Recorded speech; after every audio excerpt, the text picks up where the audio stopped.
स्वागत है दोस्तों। आज के मुख्य समाचार में आज देश और दुनिया से कई अहम और बड़ी खबर आ रही है। बात करेंगे हर खबर पर विस्तार से। उत्तर प्रदेश में विधान परिषद की 36 सीटों पर 9 अप्रैल को होगा चुनाव। 12 तारीख को सामने आएंगे नतीजे। वहीं अगली बड़ी खबर में आपको बताएंगे सपा ने शुरू किया विधान परिषद चुनाव के लिए टिकट बांटने का काम। पहले प्रत्याशी का ऐलान। एक और बड़ी अपडेट, ईवीएम में धांधली के बाद अखिलेश यादव ने अब लगाया पैसे बांटने का आरोप। वहीं अगली बड़ी खबर में आपको बताएंगे लखीमपुर हिंसा में मारे गए पत्रकार के भाई का सवाल। बैलेट पेपर में हारी बीजेपी, ईवीएम में कैसे जीती। एक और बड़ी अपडेट, पप्पू यादव ने ईवीएम को लोकतंत्र के लिए बताया खतरा। कहा संविधान बचाने के लिए एकजुट हों क्षेत्र पार्टियां। वहीं अगली बड़ी खबर में आपको बताएंगे एमसीडी चुनाव टालने से आम आदमी पार्टी नाराज, सुप्रीम कोर्ट में दाखिल की याचिका। वहीं अगली बड़ी खबर में आपको बताएंगे पंजाब के मुख्यमंत्री कार्यालय से हटी महाराजा रंजीत सिंह की तस्वीर। गरमाई सियासत। तो चलिए देख लेते आज की पहली बड़ी खबर। उत्तर प्रदेश में विधान परिषद की 36 सीटों पर 9 अप्रैल को होगा चुनाव। 12 तारीख को सामने आएंगे नतीजे। दरअसल दोस्तों उत्तर प्रदेश में विधानसभा चुनाव में बड़ी जीत के बाद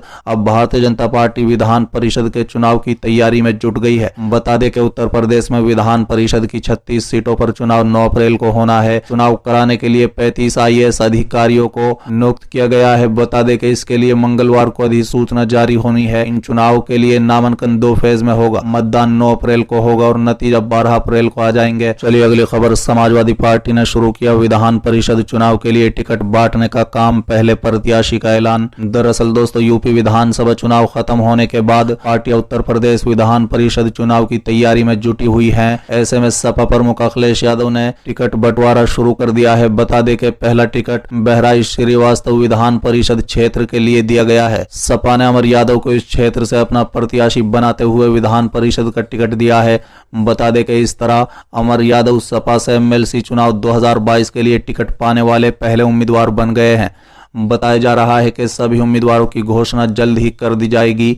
स्थानीय निकाय के कोटे से 9 अप्रैल को यूपी विधान परिषद की 36 सीटों के लिए चुनाव होने हैं। प्रदेश की सभी प्रमुख पार्टियां इसके लिए प्रत्याशियों का नाम तय करने में जुट गई हैं।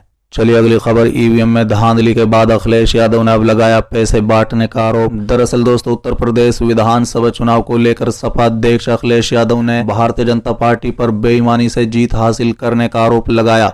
बता दें कि पहले इलेक्ट्रॉनिक वोटिंग मशीन के जरिए धांधली का आरोप लगाने वाले अखिलेश यादव ने भाजपा पर पैसे बांटकर जीत हासिल करने का भी आरोप लगाया। बता दें कि सपा अध्यक्ष और पूर्व मुख्यमंत्री अखिलेश यादव बुधवार को बाराबंकी की कुर्सी विधानसभा सीट पर समर्थकों के बीच पहुंचे, जहां पर उन्होंने कुछ समर्थकों से बातचीत भी की, जिसका वीडियो वायरल हो रहा है। इसमें अखिलेश यादव भाजपा पर बेईमानी से जीतने का आरोप लगाते हैं और गांव वालों से पूछते हैं कि उन्हें कितना पैसा दिया गया। बता दें कि अखिलेश यादव ने कहा है कि पैसा भी बांटा गया, आपको कितना पैसा मिला। चलिए अगली खबर, लखीमपुर हिंसा में मारे गए पत्रकार के भाई का सवाल। बोले बैलेट पेपर में हारी बीजेपी, ईवीएम में कैसे जीती। दरअसल दोस्तों समाजवादी पार्टी नेताओं के बाद अब लखीमपुर हिंसा में मारे गए पत्रकार के भाई ने उत्तर प्रदेश चुनाव की गिनती पर सवाल उठाया है।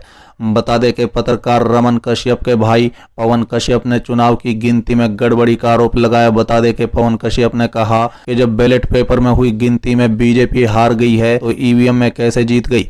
पत्रकार रमन कश्यप के भाई पवन कश्यप ने कहा कि उनका मामला सुप्रीम कोर्ट में चल रहा है और उन्हें सुप्रीम कोर्ट पर उतना ही भरोसा है जितना उन्हें ऊपर वाले यानी भगवान पर है। पवन कश्यप ने हाल ही में आए चुनावी नतीजों पर बहुत ज्यादा खुलकर बात करने से साफ मना किया। चलिए अगली खबर, पप्पू यादव ने ईवीएम को लोकतंत्र के लिए बताया खतरा। कहा संविधान बचाने के लिए एकजुट हों क्षेत्र पार्टियां। दरअसल दोस्तों जन अधिकार पार्टी के राष्ट्रीय अध्यक्ष पप्पू यादव ने चुनाव परिणाम के बाद ईवीएम पर सवाल खड़े किए हैं। उन्होंने कहा है कि पूरे देश की क्षेत्र पार्टियों को कांग्रेस के साथ एक होकर कश्मीर से कन्याकुमारी तक ईवीएम के खिलाफ एक होकर लड़ना पड़ेगा। जब तक ईवीएम है लोकतंत्र का चीरहरण होगा, इसलिए ईवीएम हटाओ, लोकतंत्र संविधान बचाओ। उन्होंने कहा है कि लोकतंत्र संविधान बचाओ का नारा बुलंद करना पड़ेगा, क्योंकि ईवीएम के रहते लोकतंत्र संविधान और भारत नहीं बच सकता। इसलिए ईवीएम के खिलाफ हम सबको मिलकर जंग लड़नी होगी और तय करना होगा कि जब तक ईवीएम है तब तक चुनाव का बहिष्कार करेंगे। बता दें कि जन अधिकार पार्टी के सुप्रीमो ने ऐलान किया है कि MLC चुनाव में जहां जहां कांग्रेस के उम्मीदवार होंगे वहां वहां वो अपने उम्मीदवार को नहीं उतारेंगे। दरभंगा में कांग्रेस के MLC उम्मीदवार इम्तियाज नूरानी के पूरा समर्थन देंगे। उन्होंने कहा है कि दोनों गठबंधन की तरफ से जो भी उम्मीदवार चुनाव लड़ रहा है वो अपराधी, शराबी, माफिया, जमीन कारोबारी जैसे लोग हैं। सभी लोग पैसे के बल पर चुनाव जीतना चाहते हैं और जनप्रतिनिधि के अधिकार को छीन लेना चाहते हैं। इसलिए जाप जनप्रतिनिधियों के अधिकार और सम्मान के लिए कांग्रेस को समर्थन देगी। चलिए अगली खबर। एमसीडी चुनाव टालने से आम आदमी पार्टी नाराज, सुप्रीम कोर्ट में दाखिल की याचिका। दरअसल दोस्तों, दिल्ली नगर निगम चुनाव के लिए आम आदमी पार्टी ने सुप्रीम कोर्ट का दरवाजा खटखटाया है। बता दें कि याचिका में कहा गया है कि राज्य चुनाव आयोग ने केंद्र सरकार के कहने पर चुनाव की घोषणा टाली है। ये आयोग की स्वायत्तता में दखल है। बता दें कि मई में एमसीडी का कार्यकाल पूरा हो रहा है, अप्रैल में चुनाव करवाए जाने चाहिए। बता दें कि आम आदमी पार्टी का अधिकृत प्रतिनिधि दुर्गेश कुमार ने यह याचिका दाखिल की गई है। याचिका में बताया गया है कि 9 मार्च को राज्य चुनाव आयोग ने चुनाव कार्यक्रम की घोषणा के लिए एक प्रेस कॉन्फ्रेंस का आयोजन करने की बात कही। ये प्रेस कॉन्फ्रेंस शाम 5 बजे होनी थी, लेकिन थोड़ी देर बाद एक प्रेस नोट जारी कर आयोग ने प्रेस कॉन्फ्रेंस स्थगित कर दी।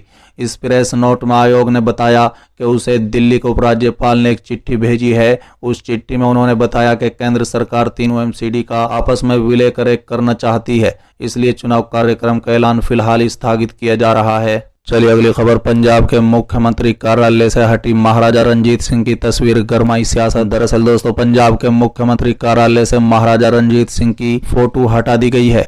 इसके बाद इस मामले में सियासत शुरू हो गई है। बता दें कि भाजपा ने तस्वीर हटाए जाने पर आपत्ति जताई है। भाजपा नेता ने ट्वीट कर महाराजा रंजीत सिंह को शेर पंजाब बताते हुए मुख्यमंत्री भगवत मान से माफी मांगने के लिए कहा है। बता दें कि पंजाब के मुख्यमंत्री भगवत मान ने शहीद आजम भगत सिंह खटखट कला के पीरतिक गांव में शपथ लेने के बाद पंजाब सिविल सचिवालय में मुख्यमंत्री कार्यालय में अपना पदभार ग्रहण कर लिया था।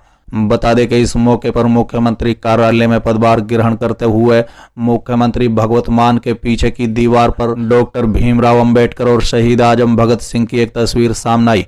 पंजाब भाजपा ने इस तस्वीर पर सवाल उठाए हैं। पंजाब भाजपा महासचिव सुभाष शर्मा ने ट्वीट कर कहा है कि डॉक्टर भीमराव अंबेडकर और भगत सिंह की तस्वीर पर कोई आपत्ति नहीं है, लेकिन शेरे पंजाब महाराजा रंजीत सिंह की तस्वीर क्यों हटाई गई। चलिए अगली खबर। मुकेश सहनी ने तेजस्वी यादव को दिया खुला ऑफर, अगर 2.5 साल के लिए सीएम फॉर्मूले पर राजी है तो आगे आए और सरकार बनाएं। दरअसल दोस्तों, नीतीश सरकार के मंत्री और वीआईपी सुप्रीमो मुकेश सहनी ने बड़ा बयान किया है। बता दें कि मुकेश सहनी ने तेजस्वी यादव को खुला ऑफर दिया है और कहा है कि अगर 2.5 साल के लिए सीएम फॉर्मूले पर राजी हैं तो आगे आए और सरकार बनाएं। अपने एमएलसी सीट गंवाने की कगार पर खड़े मुकेश सहनी ने कहा है कि तेजस्वी यादव 5 साल के लिए मुख्यमंत्री बनने की चाहत छोड़ दें।